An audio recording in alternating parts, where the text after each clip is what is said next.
আসসালামু আলাইকুম ভিউয়ার্স। আজকে সিরিয়াল নাম্বার সিরিজের ইফ ফাংশনের সাথে রো ফাংশন ব্যবহার করে কিভাবে সিরিয়াল নাম্বার ক্রিয়েট করা যায় সেই মেথডটা দেখব। এখানে যদি আমরা দেখি যে আমি যদি টাইপ করি একটি নাম দেন এন্টার দেই তাহলে আমার অটোমেটিক এখানে সিরিয়াল নাম্বার চলে আসছে। আমি যদি দ্বিতীয় সেলেও যদি কোনো ডেটা আনি তাহলেও আমার ২ সিরিয়াল চলে আসছে। এভাবে যদি আমি কনস্ট্যান্টলি নিচ পর্যন্ত ডেটাগুলো ফিল করি তাহলে দেখব আমার ১ থেকে ১০ পর্যন্ত সিরিয়াল নাম্বারগুলো অটোমেটিক চলে আসছে। তো এটা কিভাবে করা যায়? প্রথমে আমরা ইফ ফাংশন দিয়ে করব। ইফ ফাংশন দিয়ে কিভাবে করা যায় সেটা আগে দেখব। তারপর ইফ ফাংশনের সাথে রো ফাংশন অ্যাসোসিয়েট করে কিভাবে করা যায় সেটা দেখব। এমনকি দুটো মেথডের মধ্যে কোনটা আমাদেরকে বেশি সুবিধা দিচ্ছে রো ডিলিট করা বা ইনসার্ট করার ক্ষেত্রে সেটাও আমরা দেখব। আমরা প্রথমে ইফ ফাংশনকে কল করব। করার পর ইফ ফাংশন আমার কাছ থেকে লজিক্যাল টেস্ট চাচ্ছে। লজিক্যাল টেস্ট হলো আমার এই সেল ইকুয়াল টু যদি খালি থাকে, আমি যেই সেলটা সিলেক্ট করলাম F3 এটা যদি খালি থাকে তাহলে আমি ওকে অর্ডার করে দিব যে ভ্যালু ইফ ট্রু এটা খালিই থাকবে। Logical test F3 equal to নাল মানে খালি। যদি খালি থাকে কোনো ডেটা না থাকে তাহলে কি হবে? এটার যদি সত্যি হয় যদি খালিই থাকে তাহলে এটার ভ্যালুটা কি হবে? এটার ভ্যালুটা খালিই থাকবে। আর যদি খালি না থাকে ভ্যালু ইফ ফলস তাহলে কি হবে? তাহলে আমি এই সেলটাকে সিলেক্ট করে দিব। ওকে, ব্র্যাকেট ক্লোজ, এন্টার। আমি যদি এখন এখানে একটি নাম লিখি বা একটা ডেটা দিই তাহলে দেখব এখানে আমার 0 আসছে। তার কারণ হলো আমার এখানে যদি আমি evaluate করি তাহলে দেখব যে আমার 0 আসতেছে। ওকে, এই সেলটার সাথে। এখন আমরা যদি এই E1 এর পাশে জাস্ট +1 করে দিই এমনকি এন্টার দেই তাহলে দেখব আমাদের 1 চলে আসলো। আমাদের দ্বিতীয় সেলে যে কাজটি করতে হবে সেটা হলো আমরা এই ফাংশনকে আরেকবার কল করব। লজিক্যাল টেস্টের জন্য আমরা F4 কে নিব ইকুয়াল টু যদি F4 খালি থাকে, F4 সেলটা যদি খালি থাকে ভ্যালু ইফ ট্রু আমার খালি রিটার্ন করবে, ভ্যালুটা দিবে খালি।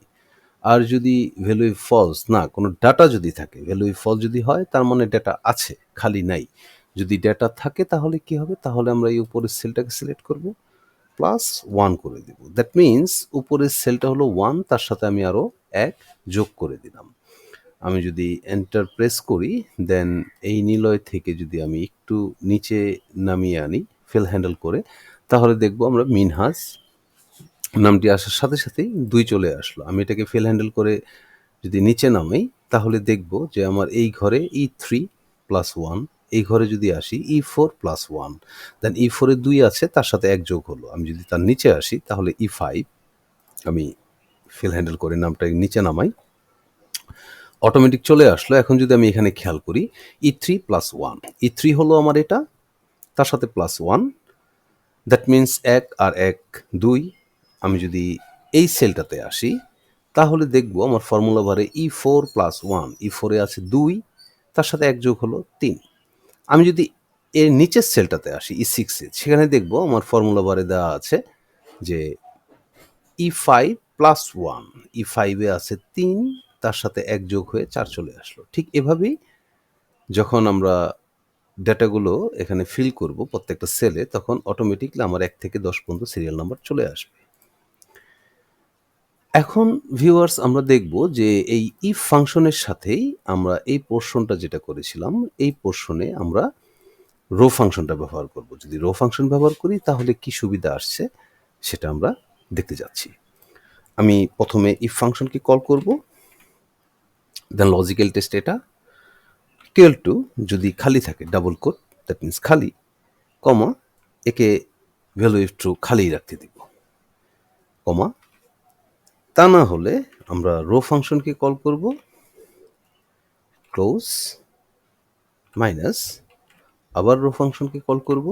আমরা সিরিয়াল নাম্বার সিরিজের একদম প্রথম যে ভিডিওটি করেছিলাম সেই টিউটোরিয়ালে রো ফাংশন নিয়ে আলোচনা করা হয়েছে। কাইন্ডলি ওই ভিডিওটা একটু দেখে নেবেন, তাহলে বুঝতে পারবেন যে রো ফাংশন অ্যাকচুয়ালি কীভাবে কাজ করে।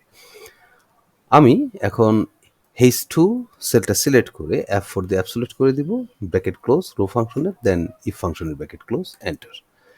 আমি এটা ফিল হ্যান্ডেল করে নিচ পর্যন্ত নিয়ে আসলাম। আমি যদি এখানে এখন কোনো ডেটা এন্ট্রি করি আমির, দেন যদি আমি এটা ফিল হ্যান্ডেল করে নিচের দিকে নামিয়ে আনি, তাহলে দেখবো আমার 1 থেকে 10 পর্যন্ত চলে আসছে। তো ভিউয়ার্স, এখানে একটা জিনিস খেয়াল করবেন, আমার এখানে ইভেন দ্বিতীয় টেবিলে এবং তৃতীয় টেবিলেও আমি যখন নামগুলো ফিল হ্যান্ডেল করে নিচে নামাচ্ছি, তখন অটোমেটিকলি একটার পর একটা নাম চলে আসছে। এটা অ্যাকচুয়ালি কাস্টম লিস্ট দিয়ে করা যায়। আমার একটা ভিডিও দেওয়া আছে, how to create custom list and how to edit custom list. আপনারা ভিডিওটি দেখে নিতে পারেন আই বাটন ক্লিক করে। এখন দেখব যে আমরা এই যে দুটো ফাংশন ইউজ করেছি, ইফ, আরেকটি ফাংশন ইউজ করেছি, ফর্মুলা ইউজ করেছি ইফ উইথ রো। আচ্ছা, এই দুটার মধ্যে এখন সুবিধা অসুবিধাগুলো একটু দেখব। প্রথমে যদি আমি কোনো রো ডিলিট করে দিই, তাহলে দেখব এখানে রেফারেন্স চলে আসছে, বাট এখানে 1 থেকে 9 পর্যন্ত সিরিয়ালটা ঠিক আছে। আমি কন্ট্রোল জেড দিয়ে আন্ডু করে নিলাম।